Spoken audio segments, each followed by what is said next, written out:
তো গাইছ স্বাগতম জনাইছোঁ মোৰ অন্য এটা ভিডিঅ'লৈ। এইটো হ'ল ইনফৰ্মেটিভ ভিডিঅ' এটা মই জনাই আছোঁ আপোনালোকক।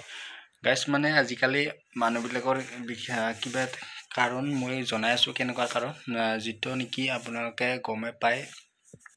তো আপোনালোকেও চাগে এনেকুৱা কৰে বা যোনে যোনে ভিডিঅ'টো চাই আছে চবেই এনেকুৱা কৰে আজিকালি বেছিভাগ মই গম পাত। আৰু কি কৰে আৰু কিবা মানে বস্তু ল'ব যাৰ কথাত কৈছোঁ, দোকানত বা ক'ৰবাত যাওঁতে কিবা এটা বস্তু ল'ব, তো মানে বস্তুটো দামটো নুসুধে কিমান কি কেজি কিমান, আধা কিলোত কিমান, আঢ়ৈশত কিমান, বা এইটো মানে প্ৰশ্ন একো নকৰে। কিন্তু তো গাইছ মোৰ ভিডিঅ'টো কোৱাৰ মতলব বস্তু কিনোতে সদায় সাৱধান কিনিব লাগে, বা বস্তুটো যাতে বেছি দাম ভৰা নাযায় বা যিখিনি মূল্য সেইখিনিয়ে দিয়া যায়। সেইকাৰণে আপোনালোকে বস্তুবিলাক পূৰা চালি জাৰি ল'ব লাগে। চালি জাৰি লোৱাৰ কাৰণে আপোনালোকে বিশেষ কাম এটা কৰিব লাগিব। এইটো কামটো হ'ল মানে ধৰ আপোনাৰ আজিকালি মই দেখা পাওঁ বেছিভাগ কিছুমান বস্তু ল'ব যায় 10 টকাত দিচোন, 20 টকাত দিচোন, বা মাংস ল'ব যাব মানুহে 100 টকাত দিবচোন, 50 টকাত দিবচোন। কিন্তু কায়া মানে সুধি নাচায় যে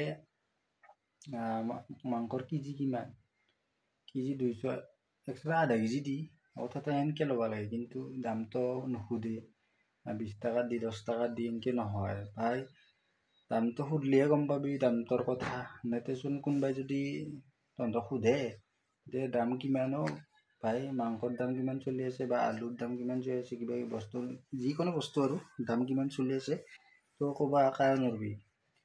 সেইকাৰণে বস্তুটো মানে কিনোতে সদায় হেৰি কৰিব লাগে, কি কেজি দামটো সুধিব লাগে, তাৰপিছতহে কিনিব লাগে। বা 250 ল, আধা কেজি ল, কিন্তু 100 টকাৰ 50 টকাৰ এনেকৈ কিটানো বস্তু কিনিব নালাগে। মানে কিনলি একো কথা নাই, এইটো প্ৰব্লেম একো নাই, কিন্তু বস্তুটোৰ দামটো গম পোৱা নাযায়। সেইকাৰণে বস্তু সদায় কিনোতে মানে কেজি চিষ্টেম বা আধা কেজি চিষ্টেম, 250 চিষ্টেম, 100 গ্ৰামো ল'ব পাৰা, 200 গ্ৰামো ল'ব পাৰা, নিজৰ কেপাচিটিৰ লগত কথা। যদি ভাবা আৰু মোৰ পইচা নাই, মই 50 টকাৰ মাংস লওঁ, নকওঁ যে 250 দি, বা ভাবে আৰু 250 নাপামেই নেকি 50 টকা, তো 50 টকাৰে দি বুলি কওঁ। তো সেইটো ভুল ধাৰণা। আগে দামটো সুধিলোঁ, তাৰপিছত হয়তো 50 টকাটো 250ৰ বেছিকৈও পাবা আৰু, কিন্তু তোৰ দোকানী তই তোক 50 টকাৰ খুজিলি, 250 যদি বেছিও পায় 50 গ্ৰাম 100 গ্ৰাম, তো 250 দি দিব না। সেইকাৰণে বস্তুটো বুজি জানি লৈ কিনে বস্তুটো কিনা উচিত।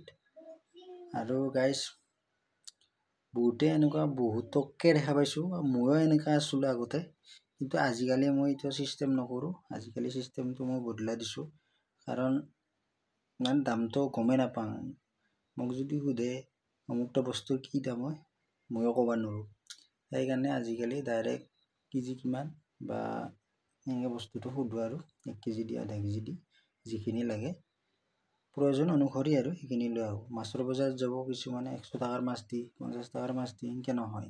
কেজিটো সুধিলেও 180 টকা বা 180 টকা হ'লে 90 টকা, আধা কিলো লওঁ 90 টকা, কিন্তু 100 টকাৰ লওঁতে আধা কিলো দিব, বৰ বেছি হয়নে নহয়? 10 গ্ৰাম 20 গ্ৰাম বেছি দিব, তাৰ ওপৰত কি 10 টকাটোতো বাচি যাব না। আধা কেজি 10 গ্ৰামত কিমান নহ'ব, এইখিনি আৰু বুজি লোৱা ভাল। আৰু গাইজ যদি মোৰ ভিডিঅ'টো ভাল পায় অলপ হ'লেও, তো মোৰ ভিডিঅ'টো শ্বেয়াৰ কৰি দিবি। আৰু লগতে যদি মোৰ ভিডিঅ'টো ইউটিউবত চাই আছে ছাবস্ক্ৰাইব কৰিবি চেনেলটো, আৰু যদি ফেচবুকত চাই আছে ফ'ল' কৰি দিবি। বাকী এইখিনিয়ে জনালোঁ। বাকী আৰু বেলেগ ভিডিঅ'ত বেলেগ বেলেগ কথা মই কৈ যাম, যিখিনি জানো বা যিখিনি ক'ব লগা কথা বুলি ভাবোঁ আৰু সেইখিনি মই কৈ যাম। বাকী আপোনালোকৰ কথা আৰু। তো গাইজ আজি ভিডিঅ'টো এইখিনিতে সমাপ্ত কৰিছোঁ। তো বাই বাই।